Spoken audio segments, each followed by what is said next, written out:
সুপ্রিয় দর্শক, আসসালামু আলাইকুম। নিউজ 24 এর আজকের সর্বশেষ সংবাদে আপনাদেরকে স্বাগতম। প্রথমেই জানিয়ে দিচ্ছি সংবাদ শিরোনাম। কোটা সংস্কার আন্দোলন ৮ ঘন্টা পর শাহবাগ ছেড়ে কাল আবার অবরোধের ঘোষণা। রাস্তায় গাড়ি ফেলে সিএনজিতে চড়ে স্পিকারের সঙ্গে সাক্ষাতে গেলেন ইইউ দূত। আপিল বিভাগের আদেশের পর কি দাঁড়ালো, কোটা আছে কি নেই। রাজপথে আন্দোলন করে কোটা বাতিল করা যাবে না, মন্তব্য আইনমন্ত্রীর। কোটায় ভর করে সরকার হটাতে চায় বিএনপি, মন্তব্য ওবায়দুল কাদেরের। এতক্ষণ শুনছিলেন সংবাদ শিরোনাম। পুরো খবর পেতে ভিডিওটি শেষ পর্যন্ত দেখুন। সর্বশেষ সংবাদ পেতে চ্যানেলটি সাবস্ক্রাইব করুন। এবার বিস্তারিত। ৮ ঘন্টা পর শাহবাগ ছেড়ে কাল আবার অবরোধের ঘোষণা। প্রায় ৮ ঘন্টা পর শাহবাগ মোড় ছেড়েছেন কোটা বিরোধী আন্দোলনকারীরা। অবরোধ প্রত্যাহারের আগে আগামীকাল বৃহস্পতিবার বিকেল থেকে সারা দেশে আবারও বাংলা ব্লকেট কর্মসূচির ডাক দিয়েছেন তারা। সরকারি চাকরির সব গ্রেডে ন্যূনতম কোটা ৫% রেখে কোটা ব্যবস্থার যৌক্তিক সংস্কার করে সংসদে আইন পাশের এক দফা দাবিতে এই আন্দোলন করছেন শিক্ষার্থীরা। বৈষম্য বিরোধী ছাত্র আন্দোলন ব্যানারে ঐক্যবদ্ধ শিক্ষার্থী ও চাকরি প্রত্যাশীরা আজ বুধবার ঢাকা বিশ্ববিদ্যালয় গ্রন্থাগারের সামনে থেকে মিছিল নিয়ে এসে বেলা 11:15টার দিকে শাহবাগ মোড় অবরোধ করেন। সন্ধ্যা 7:33 তাঁরা রাস্তা ছেড়ে দেন।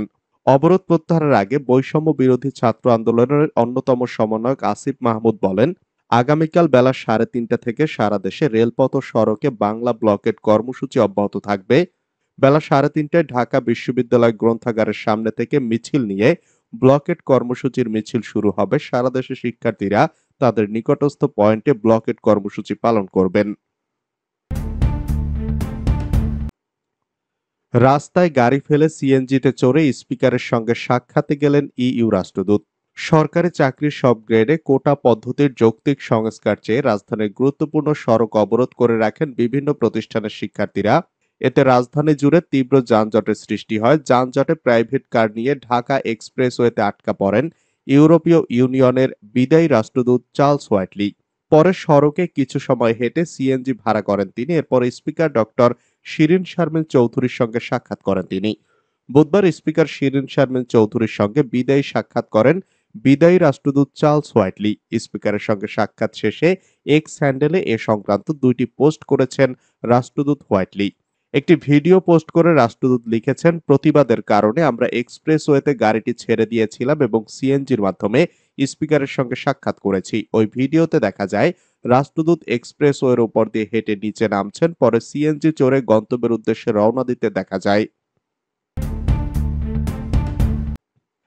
আপিল বিভাগের আদেশের পর কি দাঁড়ালো, কোটা আছে কি নেই। সরকারি চাকরিতে নিয়োগের ক্ষেত্রে কোটার বিষয়ে সংশ্লিষ্ট পক্ষগুলোকে স্থিতাবস্থা বজায় রাখতে আদেশ দিয়েছেন আপিল বিভাগ। আপিল বিভাগের আদেশের ফলে আপাতত কোটা থাকছে না বলে জানিয়েছেন attorney general M Amin Uddin ও রিট আবেদনকারীদের আইনজীবী মনসুরুল হক চৌধুরী। একই ব্যাখ্যা দিয়েছেন সুপ্রিম কোর্টের আইনজীবী শাহদিন মালিক। তবে তিনি বলেছেন, আন্দোলনকারীদের দাবি মানার ক্ষেত্রে সরকারের করণীয় আছে। কোটার বিষয়ে প্রধান বিচারপতি ওবায়দুল হাসানের নেতৃত্বাধীন 5 সদস্যের আপিল বিভাগ আজ বুধবার সকালে স্থিতাবস্থার আদেশ দেন। এই আদেশের মানে কি জানতে চাইলে রিট আবেদনকারীদের আইনজীবী মনসুরুল হক চৌধুরী প্রথম আলোকে বলেন, মানে হলো যে অবস্থায় আছে সে অবস্থায় থাকবে, হাইকোর্টের রায়ের কার্যকারিতা স্থগিত থাকবে। মনসুরুল হক চৌধুরী আরো বলেন, আপিল বিভাগ কিন্তু হাইকোর্টের রায় স্থগিত করেননি, স্থিতাবস্থা দিয়েছেন। এক্ষেত্রে ভুল ব্যাখ্যাও দেখা যাচ্ছে। আপাতত নিয়োগে কোটা অনুসরণ করতে হবে কিনা জানতে চাইলে তিনি বলেন, আপাতত দরকার হবে না। রাজপথে আন্দোলন করে কোটা বাতিল করা যাবে না, মন্তব্য আইনমন্ত্রীর। কোটা বিরোধী আন্দোলন নিয়ে আইনমন্ত্রী আনিসুল হক বলেছেন, ঘটনা ঘটেছে আদালতে, রাজপথে আন্দোলন করে এটা নিরসন হবে না। এভাবে আন্দোলন করলে এক পর্যায়ে হয়তো আদালত অবমাননাও হয়ে যেতে পারে। সেক্ষেত্রে কোটা সমস্যা নিরসনের সঠিক জায়গা হচ্ছে আদালত। সচিবালয়ে মঙ্গলবার সাংবাদিকদের সঙ্গে আলাপকালে তিনি কথা বলেন। আইনমন্ত্রী বলেন, আমি গতকালও বলেছি, তারা কোটা বিরোধী আন্দোলনকারীরা যদি এ মামলার পক্ষভুক্ত হয়ে আদালতে তাদের বক্তব্য উপস্থাপন করেন, তাহলে আপিল বিভাগ সব পক্ষের কথা শুনবেন ও ন্যায় বিচার করবেন। এটাই আমাদের আশা ও আমাদের মনে হয় সেটাই হবে। আনিসুল হক বলেন, আমি যতদূর জেনেছি হাইকোর্ট বিভাগে এই মামলা চলাকালীন কোটা বিরোধীরা তাদের বক্তব্য আদালতের কাছে পেশ করার জন্য কোনো আইনজীবী নিয়োগ করেননি, তাদের বক্তব্য সেখানে দেননি। তারপর মামলার রায় হয়ে গেছে। মামলাটা এখন আপিল বিভাগে। গতকাল পর্যন্ত তাদের পক্ষে বক্তব্য উপস্থাপন করার জন্য তাদের নিয়োগ করা কোনো আইনজীবী ছিলেন না। কোটায় ভর করে সরকার হটাতে চায় বিএনপি, মন্তব্য ওবায়দুল কাদেরের। আওয়ামী লীগ সাধারণ সম্পাদক এবং সড়ক পরিবহন ও সেতুমন্ত্রী ওবায়দুল কাদের বলেছেন, বিএনপি আন্দোলনে ব্যর্থ, হেরে যাওয়ার ভয় নির্বাচনেও যায়নি, এখন তারা কোটা বিরোধী আন্দোলনের উপর ভর করছে। এ আন্দোলনের উপর ভর করে সরকার হটানোর অভিসন্ধি দুরভিসন্ধি বাস্তবায়ন করাই এখন তাদের লক্ষ্য। এ অশুভ শক্তির ব্যাপারে আমাদের সতর্ক থাকতে হবে। মঙ্গলবার ২৩ বঙ্গবন্ধু এভিনিউ আওয়ামী লীগের কেন্দ্রীয় কার্যালয়ে এক যৌথ সভায় তিনি কথা বলেন। ওবায়দুল কাদের বলেন, শিক্ষক ও শিক্ষার্থীদের আন্দোলন অরাজনৈতিক। এ আন্দোলনে বিএনপি ও তাদের সমমনারা রাজনৈতিক সমর্থন দিয়েছে। এ বিষয়টা নিয়ে ভাবতে হবে যেন এই অশুভ মহলটি শিক্ষক ও শিক্ষার্থীদের উস্কানি এবং ইন্ধন দিয়ে দেশে বিশৃঙ্খলা সৃষ্টি করতে না পারে। স্বীকারোক্তিতে সব বলে দিয়েছেন আবেদ আলী, আছে অনেকের নাম। বাংলাদেশ সরকারি কর্ম কমিশনের সাবেক গাড়ি চালক সৈয়দ আবেদ আলীর স্বীকারোক্তিতে প্রশ্ন ফাঁসের সঙ্গে জড়িত আরো অনেকের নাম পেয়েছে অপরাধ তদন্ত বিভাগ। তাদের সম্পর্কে খোঁজ নেওয়া শুরু হয়েছে। তথ্য যাচাই করে দুর্নীতির সত্যতা পাওয়া গেলে প্রত্যেককে গ্রেপ্তার করা হবে বলে জানিয়েছে সিআইডি সূত্র। এদিকে গ্রেপ্তার ১৭ জনের মধ্যে স্বীকারোক্তি না দেওয়া ১১ আসামিকে রিমান্ডে নিয়ে জিজ্ঞাসাবাদের জন্য আবেদন করেছে সিআইডি। একই সঙ্গে মামলার অন্য আসামিদের গ্রেপ্তারের চেষ্টা চলছে। সিআইডির বিশেষ পুলিশ সুপার আজাদুর রহমান আজ বুধবার কালের কণ্ঠকে বলেন, গ্রেপ্তারকৃতদের স্বীকারোক্তির পাশাপাশি তদন্তে এরই মধ্যে অনেক গুরুত্বপূর্ণ তথ্য পাওয়া গেছে। সেসব তথ্য যাচাই বাছাই চলছে। এছাড়া এজাহারভুক্ত ১৪ জনকে গ্রেপ্তারে অভিযান চলছে। ধর্ষণের অভিযোগে আলোচিত কন্টেন্ট ক্রিয়েটর ইসমাইল কারাগারে। ময়মনসিংহের হালুয়াঘাট উপজেলার আলোচিত কন্টেন্ট ক্রিয়েটর ইসমাইল হোসেনকে কারাগারে পাঠিয়েছে আদালত। মঙ্গলবার দুপুরে এক নারীর দায়ের করা ধর্ষণের অভিযোগে জিজ্ঞাসাবাদের জন্য পুলিশ হেফাজতে নেওয়া হয় তাকে।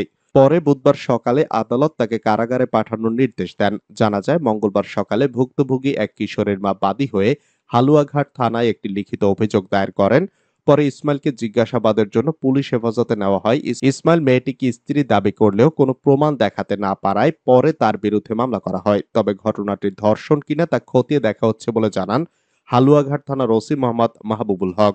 তিনি বলেন, ইসমাইলের বিরুদ্ধে ধর্ষণের অভিযোগ দায়ের হলেও এখন জানা যাচ্ছে ভুক্তভোগী তরুণী ইসমাইল হোসেনের দ্বিতীয় স্ত্রী। গোপনে সে ১ বছর আগে ওই কিশোরীকে বিয়ে করেছিল। সম্প্রতি তাকে তালাক দেওয়ায় কিশোরীর মা থানায় ধর্ষণের অভিযোগ করছে। যদি ইসমাইল বিয়ের ডকুমেন্ট দেখাতে পারেন তাহলে ঘটনাটি ভিন্ন রকম হবে। ভারত চায় গোলামি করে বাঁচি, মন্তব্য বিএনপির মিডিয়া সেল প্রধানের।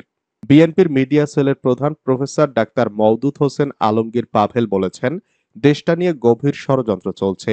ভারত বাংলাদেশকে কোনোভাবে মাথা উঁচু করে বাঁচতে দিতে চায় না। তারা চায় আমরা তাদের গোলামি করে বাঁচি, কিন্তু দেশের জনগণ কারো কাছে গোলামি করবে না।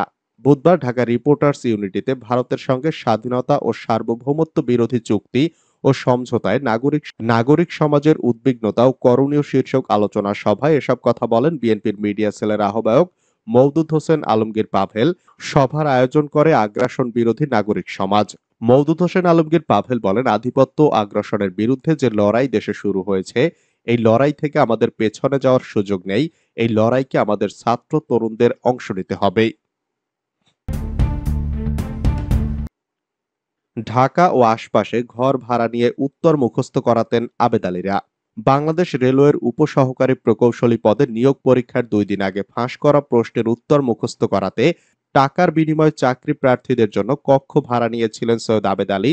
ঢাকার সাভারের রেডিও কলোনিতে ওই কক্ষ ভাড়া নেন বাংলাদেশ সরকারি কর্ম কমিশনের সাবেক এই গাড়ি চালক। শুধু আবেদ আলী নন, নিয়োগ পরীক্ষার প্রশ্নপত্র ফাঁসের ঘটনায় গ্রেপ্তার ১৭ জনের মধ্যে আরো ৫ জন আদালতে দেওয়া স্বীকারোক্তিমূলক জবানবন্দিতে বলেছেন, চাকরি প্রার্থীদের জন্য ঢাকা ও আশেপাশে এমন নিরাপদ কক্ষ ভাড়া নিয়েছিলেন তারা।